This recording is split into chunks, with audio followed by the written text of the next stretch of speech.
You're listening to Real Investor Radio with Craig Fuhr and Jack BeVier, where we cover advanced real estate investing topics to help you stay ahead of the curve in your real estate investing business. Well, hey, welcome back to Real Investor Radio. It's Craig Fuhr and Jack BeVier. We are here today again with Melody Wright.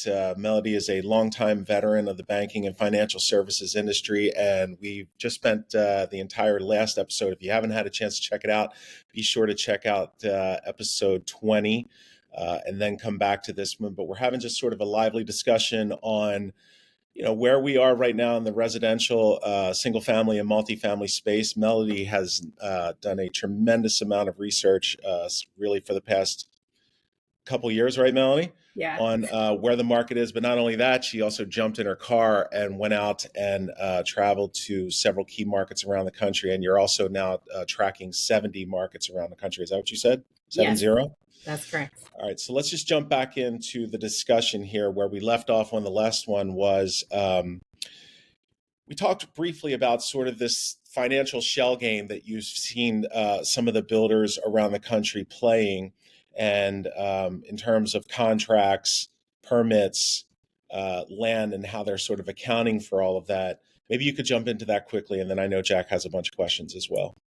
Yeah, so it's kind of, Jack was like, surely these guys know better. And I have the same sentiment. But I think one thing I wanted to mention, when I did call people in the industry, a technology platform that tracks new build inventory and others, I kept asking them about the local private builders, and they didn't have any answer for that. So, a huge fan of Zalman, as you know, and mentioned, Jack, but those builders don't respond to those surveys. Zonda doesn't track many of those builders.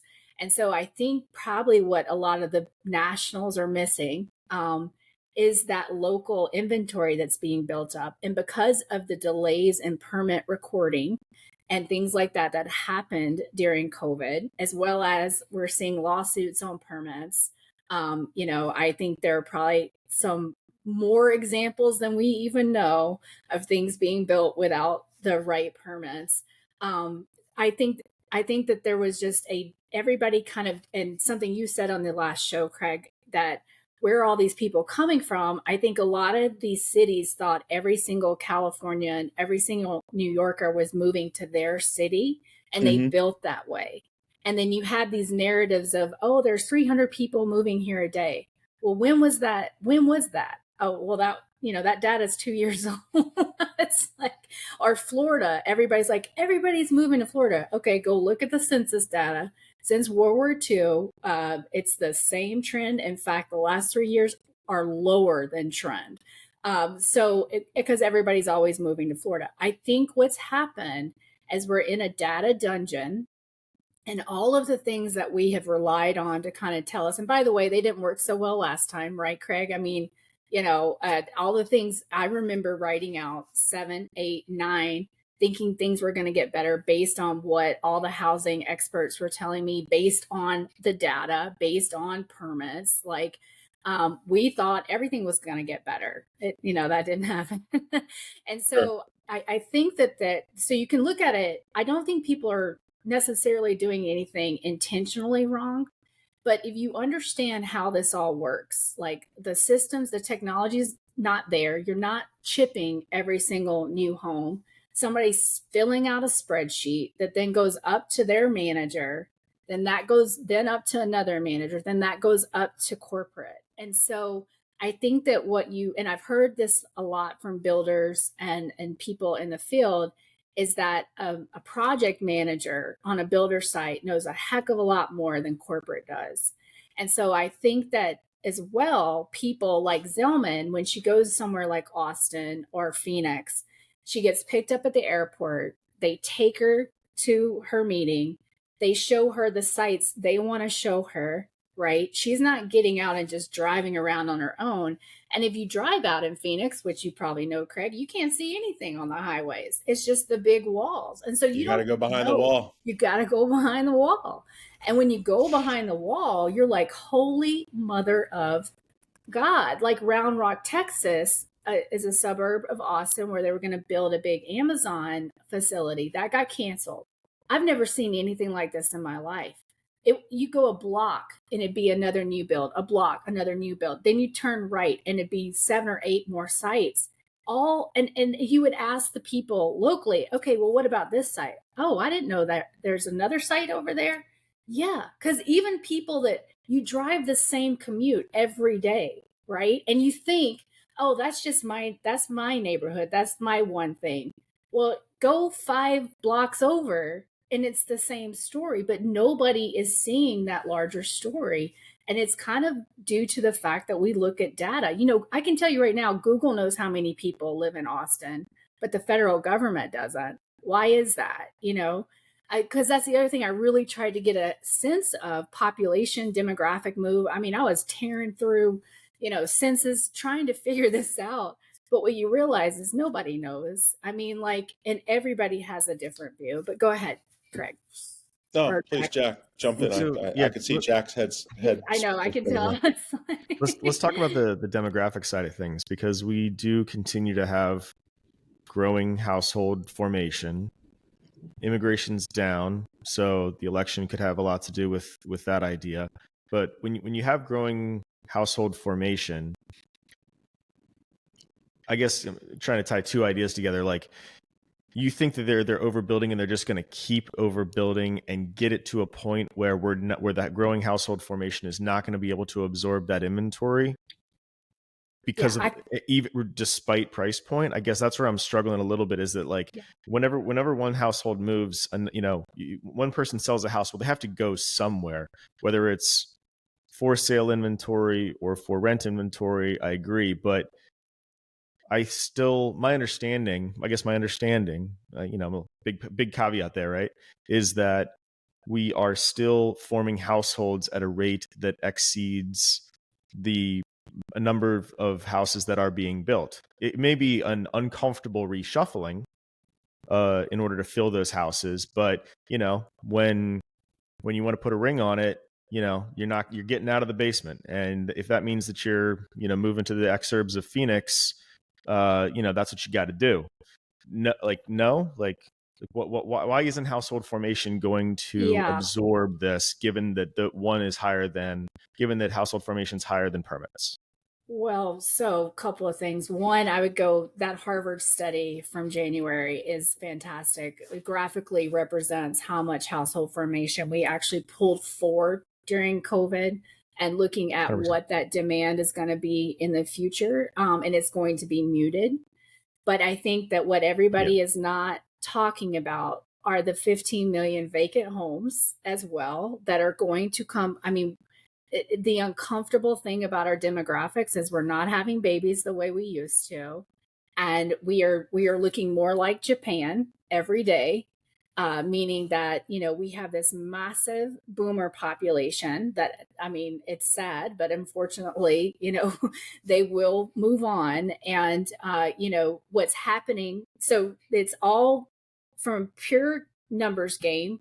I still would say we overbuilt, Jack, but before I even get there, let's say that, you know, these boomers try to leave these homes to their kids. Well, they can't even afford them right now because of the property taxes and insurance are more than what most of us would consider a healthy mortgage payment at the moment. And so they won't. I do completely. Yeah, I've had that concern for a long time. Like the whole Florida migration, everyone's coming here, the low taxes, the politics are right. Like, and people like, I'm like, well, what happens in 20 years when like everybody who's 65 today, or, you know, 70 today is just, you know, like you said, unfortunately dead, right? Like, who's going to live in them then? Because the next generation isn't as big as that generation was. Correct. And so like, so I completely subscribe to the $1 million Florida house may be screwed. Oh, you know, 5 to 10 years from now. But I'm struggling connecting that to how I should be freaking, you know, why I should be freaking out or why I should be making different business decisions over the next 12 months. Yeah, so I think you'd have to see it. Like, so nothing, so everything that's being built out there is the $1 million home. Even the ones that are saying they're going for 400 to 500,000, you can talk to local realtors in Florida right now, and people are expecting more like 800, 900,000 for them. And so it's the expectation issue. So when you look at these builders, you look at their building, their balance sheets, you quickly understand that everyone, they don't see this misalignment that you and I are talking about. They think that there are enough people to afford these $400,000 homes. And there just simply are not, because number one, they're not just 400,000 when you think about the cost to carry, especially somewhere like Florida with the insurance and taxes and car insurance, second highest in the country. I mean, it's gone so far from affordable at this point. And so when you, in the permit story, let's start there again. What I think is absent is truly looking at the permits in detail. And I did something in one of my Substacks called Down and Dirty with a map. But I think that we still don't even have the correct understanding of how many permits, how much inventory is actually out there being built. And we've lost our city planners who, previously might have been the people that would understand that we have too much inventory in certain places. And so, and then on top of that, the multifamily and the build to rent and these vacant homes. Does the So, build to rent scare you? I always take comfort in the build to rent because of the affordability. Like you can, because they are $300,000 houses, not $800,000 houses. I worry less about that segment. well, but they're asking. So, for instance, let's take Sevierville, Tennessee, okay, where there's 8,000 short-term rentals in a tiny little county, in Appalachia, and they built these built-to-rent sites to theoretically house the serfs, I guess, so that they could work, for these but Love it. you go on realtor.com for rent, and they're trying to rent these things for $2,000, $3,000 a month, and this is everywhere. So, Yeah, I hear that. yes, Yeah. do I have scrapers that can get data? But I look in these places, and you look at what's for rent out there, and you're laughing. Like where I am in Johnson City, Tennessee, right now, like they built $800,000 homes, then they're trying to pivot them to rental, thinking they're going to get $4,000 in rent. And this is on all the sites. You see it everywhere, every one of these cities. So there is a misunderstanding still in the market of what they can get for rent. And they have built so much built to rent, not really thinking about total housing stock. So, Yeah. I think it's this, Jack, this blue sky mentality that I feel like the builders that Melody is talking about, they're already pregnant. They bought the land at a certain price. Their costs are at a certain price. They've got a performa that's saying they're going to, hit this mark. Same with landlords. We know a lot of landlords. Jack lends to landlords all over the country, and the mentality that I see is, I'm charging $2,200 a month for this place that 5 years ago was getting $1,300 for. And it's this, that's going to last forever mentality. And I don't, we're already seeing rents coming down in places like Sevierville, and other key markets around the country. You've got affordability right now is at an all-time low in terms. I think I read the other day that housing costs just in mortgage PITI is around 40% right now for most people, which is higher than it's ever been in our history. And the question is, how does that last? How do we keep that up? And so, especially as rates are rising and the economy begins to cool, or I'm sorry, we have inflation, I should say. So, that's the tale that I see. That's the big thing that I feel as I'm looking at the market. And so what's so go ahead, Jack. So then what's the move, right? Like Yeah, clearly you hate builder stocks. That's easy. But like beyond shorting builder stocks, what do we do about it? Yeah, like that's a great question, Melody. One of the things that we love to do on the show here is break it down for the guy who's out there trying to do some investing and building a portfolio, or that's the people who listen to this show. So let's break it down. Rubber meets the road for those folks.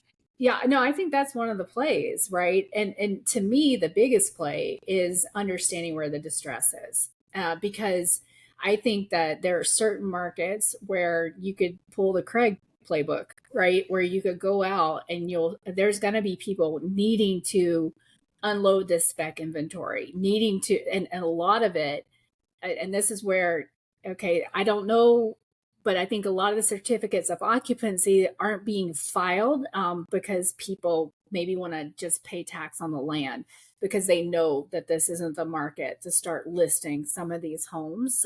So there's a lot going on, but I think if you can get a sense, if you can find these pockets, understand the distress, and either kind of partner to look at foreclosures, negotiate, get with the local agents, because soon, especially in Florida, I believe that no one is going to be able to argue about what's happening. I mean, I know people that houses are sitting that they thought would be gone in 2 weeks. And so I think prices, that little strike is about to start kind of defrosting a little bit because of super prime stress, where they actually need to offload a property. They have to for various different reasons. But I think being in those markets, understanding when the tide is turning to be able to get in and take advantage. And that's understanding the credit profile and what's going on in those particular markets. So you have markets like the Northeast where you don't have this like crazy building, right? Are those markets like relatively insulated by because of that factor, or do you think that the contagion makes its way to even land constrained markets? Do you think that the land overbuilding makes its way to even supply constrained markets? Yeah, so let me take Pittsburgh, for instance, which is not a New York City, and they have more land. But I was living in Pittsburgh for the past 4 years, and they've got the same thing. Not as bad as Austin, but these new build sites, a lot of fever dreams, and so. But what they also have is negative demographics, and they've had that for some time, and that's just increasing. And so I do think, the biggest thing to look at to me is, what is the demographic picture? What industry is there? Because I think this is the other thing the Northeast is going to have to contend with as well, is, unless we bring back some of this manufacturing, et cetera, there's just not a ton of industry to keep these places going. And so, that's the big problem in the South. And Florida, for instance, there's nothing there but serving the retirees. That's the industry of Florida. And so what can you do if you lose your work from home job? For instance, like what are you going to do? You're going to go wait tables. That's what you're going to do. Are you going to work at Publix if you're in Florida? Bagging groceries. That's it. So yeah, go ahead. Yeah, please. But no, so I think there are places, I think that people have to pay attention to the demographics. They have to pay attention to the industry, and they have to pay attention to the access to resources. Phoenix, they had to, retire a whole subdivision down there because they didn't have the groundwater. I mean, so I think that those are the types of things, but I do think nationally, this will be a national story. It absolutely will. There will be places that won't be hit as hard, just like last time, but it'll be a national story. Go ahead, Jack. Yeah, so I was about to say, I've long been a sort of an ancillary study of post-industrial cities, and I've wondered, like, what's keeping them afloat? It's not like the same factories that our grandfathers and great grandfathers worked in that Right. made the great middle class of America. And you wonder in places like Pittsburgh, Baltimore, where we are, basically the entire Rust Belt that used to be driven by automotive and everything related to automotive. Where are these people working, and how are they? Can I afford a $450,000 house on a Walmart salary? Right. And so those are the demographics that I think most concern me. And not only that, but the changing sentiment in ownership versus rental amongst sort of the Gen X, Gen Y, Gen Z crowd. That's a big deal. That said, all of that said, what I don't see is commensurate housing for that sentiment. I see a lot of luxury rental Right. in and around Baltimore, but what I don't see is, you know, a 3-2 that somebody can rent for $1,500. Right. You know, Jack would know better than anyone. I mean, Jack owns houses all over the city and around Maryland, and I know that, Jack, you keep your eye on building starts and things, and the building that's going on, especially around the city. And what I find really alarming is I just don't see the type of housing starts for that type of buyer, for that type of renter. Jack? So let me introduce an idea that I think that is never talked about, especially in the context of affordable housing, which is housing consumption. And I've mentioned this on a prior episode, but something that like frustrates me about the housing affordability conversation is that everyone takes for granted it is like that we must consume the same number of square feet today tomorrow, and that like as if there were a human right to consume 1,000 square feet of housing per capita. And while when history shows us, and that was not the case, we've over the past whatever it is 80 years doubled the amount of housing per capita that we consume, and in other countries they consume much less housing. Frankly, in our most luxurious markets like New York City, where houses go for, where condos go for $2,000, $3,000, $4,000 a square foot, people are consuming less housing per square foot than folks who work at Walmart. And so I struggle a little bit, like in the context of a rising population, does the market need to drop, or do we just need more incomes per household and therefore more humans per household and less square foot per person? And doesn't that, absent a crisis that forces the issue, doesn't the market just consume less housing per capita to balance things back out, right? We won't have homeless, we'll just have roommates. And I feel like that idea is like, I don't know, is never talked about. And then layering on an economy now where you lose your work from home job, you can get another work from home job. I mean, literally half of my employees now don't live in Maryland. We hire all over the country, and it's great, because I'm paying the same and I get access to a national labor market. My money goes really far in Oklahoma and Texas. So I guess I'm like, I'm I guess less concerned. You may take a pay cut and you may get a roommate, but I don't think you're going to be homeless. And I'm not sure that unless we force sales of all these properties, I think that the operators who own this real estate that doesn't have the demand, they don't hit their pro formas. Don't get me wrong. They don't hit their pro formas. Their equity does not get paid what it expected it to get paid. Maybe their equity even takes losses. But if you operate the real estate, I do think that you can fill it in a rising population country.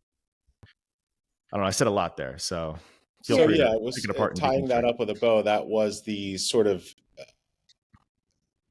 basically taking a look at the way we consume housing now. Sort of a philosophical question of, do we just have to go to smaller housing per capita and even bring on, I'm going to finish my basement to turn it into an apartment, which we saw a lot of in the 70s. Jack and I have talked about that. Melody, if you were to, take a ride through Baltimore City in the houses that my great grandparents lived in, they were little row houses. As they started to gain wealth, they would go out to the outer edges of the city and build these big single family detached houses, which in the 70s all turned into apartment housing. Right. And so the question that Jack and I have bantered a bit was, these houses that we live in now that are out in the burbs, are they going to be our next apartment dwelling type houses? Well, the homelessness, right? But so I would say that's already increasing quite scarily in places that, you wouldn't expect it, like Missoula, Montana, like places in Georgia. I mean, this is, it's becoming, I think, so I think, again, we have a bifurcated economy where, you know, so I lived in New York City in a tiny little apartment for 7 years, and I left because I wanted a washer and dryer, and I didn't want to carry my laundry around anymore. You know, so agreed. I think that, but again, now you look at somewhere like New York City, and if we're not going to have kind of, if kind of our economy is going to change, and you know, AI is going to take a larger precedence, will New York need as many people? Will that city sustain the same way? I mean, so I think these are really complicated, you know, questions we're asking, and there's so many different levers that can be pulled. But I want to go to something you said, Jack, and because I want people to hear this, that I think you can still make money, but you have to be an active manager. Like, you can't, I think that a lot of people bought some of these to be long-term rentals, not understanding what it meant to be a landlord, or not understanding, you know, how involved this is. But I personally think that even with a short-term rental, you could be successful if you know, if you really run it well and understand your market, and you know, hopefully you were smart in how you chose it. But I do, you know, the whole point about, I do think homelessness will increase, because if we look at numbers in aggregate, that might confuse us. But with those Americans who can't afford $1,000 emergency, they're leaving, and they don't have options. And we've been doubling up quite a bit in that sector. You know, generations moving under the same roof and things like that. In a prior episode, Craig was trying to get me to say that DSCR loans were like the new subprime, basically the new liar loans, new ninja loans. But They're all day. I refuse to, because I feel like there's an important distinction, and like I don't see, and I would be curious to get your thoughts on this. I don't see DSCR loans as those liar loans. I do, because I don't see speculation. Like, I have not witnessed like speculation like people were doing in 2004, 2005, buying a house because it was going to go up.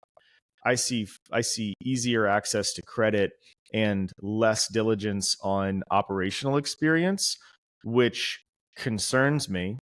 But I don't know. It's like, you know, but how can you tell when you're giving out a DSCR loan who's going to be the good rental operator for the next 30 years and who's going to be the bad rental operator for the next 30 years? I do completely agree that the short-term rental underwriting that existed more prevalently now, to a lesser extent, using short-term rental daily rates, is a problem, because that's really hotel underwriting. That's really hotel, you know, it's really, you know, hospitality business. But if the underwrite is based off of the 12-month monthly rent, and then you choose to short-term rental it, that should temper the over leveraging and should keep the amount of, you know, bad actors in check. But from my perspective, I don't see speculation happening right now. I see a lot of people excited. I have seen a lot of people excited to get into real estate, and certainly I don't think that all of them are going to be operators in the long term, because it's a hard business. But what's your perspective on that? Do you think that there's speculation going on, or do you think that there's speculation really on the building side, and to a lesser extent in the landlord flipper side of things? I think How do you see all that? Everywhere. So I think, so Michael Pettis is he wrote for the Carnegie Endowment this great article about the bezel. And that's kind of just sort of the speculation that gets in the system and you don't know it's there. It's kind of like, if you think about when you're losing weight, you're toning up, but you know that there's still muscle in that. I mean, fat in that muscle, if you know what I mean. Like, it's there, but it's hard to see. And I think it's everywhere. So you think it's a psychology thing? You think it's like an yeah, I think the psychology has overtaken us. And I think that, you know, I've been thinking a lot about what you're saying, Jack, because I know very responsible DSCR lenders. I know these people are good people. They've been through it before. They're conservative. But I think about them all the time, because I think about they're having to go off the facts that they see. And like when you're doing a bank statement loan, I've heard an originator say this. Well, as long as the money comes in regularly every month, of course it goes out, but it comes in. Well, think about that for a second. How you could make that look very in 6 months. But the Philly Fed did an excellent paper on kind of fraud. And they basically, this was recently published at the beginning of the year as well. There was a lot of interesting stuff at the beginning of the year where that speculation didn't stop. It persisted. And I can tell you, I've seen it. I've been digging into some fraud cases. It was there in 2019, but it went on steroids. And I saw it even in your prime origination, because FHA non-owner occupied, they all signed the affidavits that they were actually occupying those homes, and they aren't. And that's starting to show its head. But the Fed basically said that a third of investor loans are typically fraud. But how do you, as a lender, how can you determine that? I mean, it's impossible. You have to go for the information that's presented to you. And I think the only way is that you have to just know and reserve for the fact that a lot of this activity, just because of the nature of the game, I mean, real estate is 85% of global wealth. Like, when you get that much money involved, there's going to be fraud. So I think there's more out there than we know. I think it's just starting to show its little head, like I'm hearing about, because people have just been emailing me like crazy, like, they invested in a property. The guy, it was a big rental. He was giving them income statements every month. They just found out all that's a lie. They've lost all their money. I mean, and so we're at that part of the cycle where we're just starting to learn about the fraud. And I think it's more pervasive than most realize. Do you think this is going to be, so like, the course of the next like 12 or whatever, 6 to 18 months? Do you think that we're going to have like a freak out? And if so, at what point? Or do you think it's going to be like a slow slide into just a slow slide, just like war of attrition, and then people are just going to like fall, every week, another one, they just quietly fall away until the market is, noticeably different, materially different at 12 months from now? Or do you think that there's going to be like a shock or like a freak out moment that like where the psychology shifts? Can I add to that question? And so is it going to be sector specific? Is it going to be a banking meltdown that then sort of precipitates, the commercial market, real estate market? Will it be the commercial real estate market, maybe office, that brings down valuation on everything? So yeah, love to hear your thoughts on that. Yeah. So, I study what people call the Eurodollar market a lot, and it's kind of the shadow banking. And so, what I'm sensing right now is we're gearing up for a credit event. It could originate from somewhere like China with somebody like Country Garden or Evergrande. If we have a credit event, I think things will accelerate much faster. And this could, and I say, and I'm going to say the opposite in just a second, but I say that, no one should think that prices can't come down as fast as they went up. Like that, there's no law of physics that says that won't happen, right? Now, I say that, but if we don't have some kind of credit event or, an exogenous event, and if we, go to war, like so many different things could happen here to change this. But if nothing changes from just this moment, we don't have net reduction in employment, and we just stay on the same path, I still think we are going to reach trouble. Everybody's going to know it by Q2, the end of Q2 of next year. We've got big tax season in California coming up here in November and December. I've already heard borrowers very concerned about that. But I think we will have, and so like next year, nothing changes. Probably about a 5% national reduction in prices is kind of my view. But then in 25, that's probably when we're going to have deal more, probably around 12 to 15%, with a couple of more years of around that 5% price drops before we bottom out completely. That's if nothing changes from today. So you're calling like a 20-25% national reduction, which means in certain geographies that's going to be more, right? Because heck of a lot more. Yep. Yep. You think it's And those? that You think is, it's those overbuilding Sunbelt? The repeat of 2006. Led off by Maricopa County, followed by Miami-Dade. Like,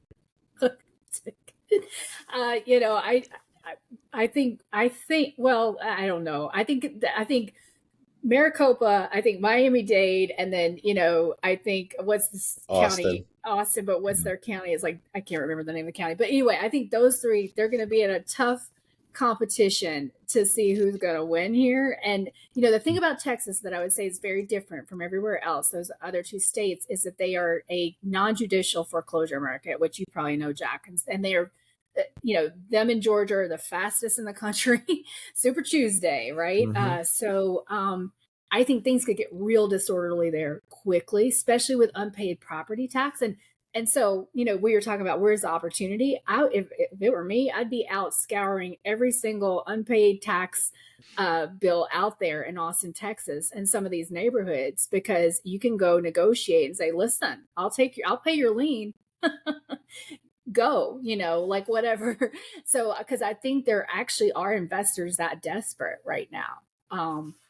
But yeah, it could be a very slow, horrible slog, and then we have an election year next year, and nobody is going to want to, everybody's screaming about affordable housing. I personally, and this is kind of my crazy wild theory, is I believe the government will probably help subsidize some of the builder write-downs if they promise to turn those to affordable housing. And so a lot of those $400,000 neighborhoods will probably start looking like $250,000 neighborhoods, or $1,200 to $1,300 of rent neighborhoods. And so I think that could be something we see next year as these politicians get harassed by their constituents who are screaming that they can't find an affordable place to live. when do the large office holders start to re-asset class their stuff into residential? Yeah. Well, and I think they're already trying to do that. And then vice versa. I mean, you've got short-term rental trying to be commercial. There's some crazy stuff going on, but I think the commercial real estate crisis is way worse than most are even talking about. I think that everybody makes this assumption Class A is going to be fine. In Pittsburgh, where I lived next door to a 20 building Class A office complex that was empty, completely empty. And because it was just, there's no reason for it anymore. Mm-hmm. And so I think that it's way worse. I don't think this is about work from home. I believe that we overbuilt before that. You go down to Dallas, they've got two huge high rises going up, and they're at 40 to 50% occupancy right now. So like, we overbuilt even prior to work from home. Even when we brought everybody back in, there would still be too much office space. We have to realign. The problem is there's nobody out there talking about solutions right now. And so this is going to be way more painful than it should be, because if you could get people together to talk about, okay, how can we repurpose this? What can we do? How can we make this a great community? Nobody's having those conversations because most people are just, worried about their loan, their property, so the commercial aspect could be a real drag on the banks and the overall economy, as we have to actually acknowledge those write downs. And, multifamily has the most CMBS that's kind of, needs to be refinanced coming due this month. And so like there's a lot happening. But I think that, we will not escape commercial, but people sure are by doing these deals kind of behind the scenes and not talking about them a lot. But it's going to be a very rocky 12 to 18 months, in my opinion. Sorry. So you mentioned the 70 markets that you track. Mm-hmm. Can you give us any bright spots in those markets?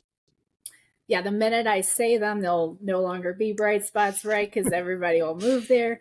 But, Ohio, Cleveland, those areas actually are, and they do, to me, if we are going to near shore or bring things back, somewhere like Ohio makes a lot of sense because you can do manufacturing there, and there's access to water, and there's plenty of farmland. And but yeah, like a generally okay political climate.